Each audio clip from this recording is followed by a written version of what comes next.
तुम क्यों व्यर्थ में चिंता करते हो? तुम क्यों भयभीत होते हो? कौन तुम्हें मार सकता है? आत्मा न कभी जन्म लेती है और न ही इसे कोई मार सकता है। ये ही जीवन का अंतिम सत्य है।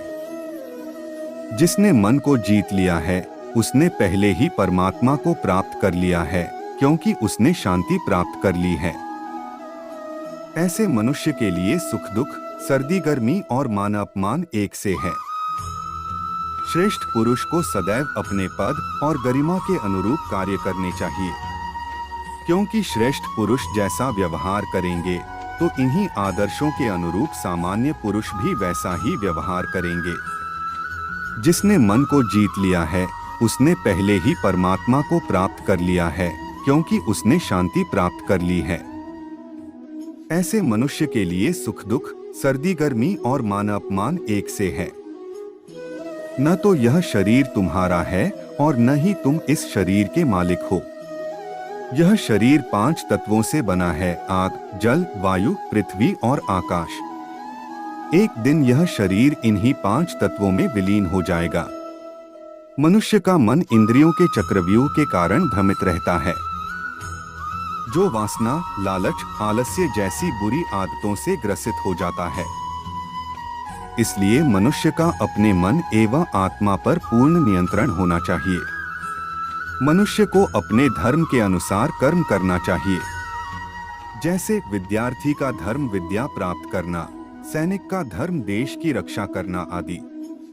जिस मानव का जो कर्तव्य है उसे वह कर्तव्य पूर्ण करना चाहिए। मैं सभी प्राणियों को एक समान रूप से देखता हूँ। मेरे लिए ना कोई कम प्रिय है ना ही ज्यादा।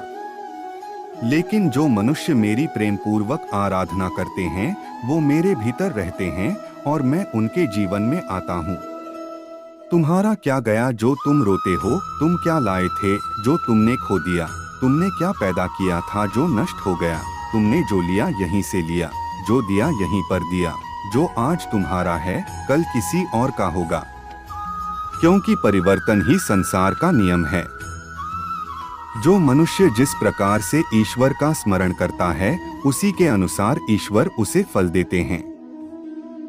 कंस ने श्री कृष्ण को सदैव मृत्यु के लिए स्मरण किया तो श्री कृष्ण ने भी कंस को मृत्यु प्रदान की। अतः परमात्मा को उसी रूप में स्मरण करना चाहिए जिस रूप में मानव उन्हें पाना चाहता है। असंशय महाबाहो मनो दुर्निग्रहे चलम अभ्यासेन तु कौन्तेय वैराग्येन च गृह्यते।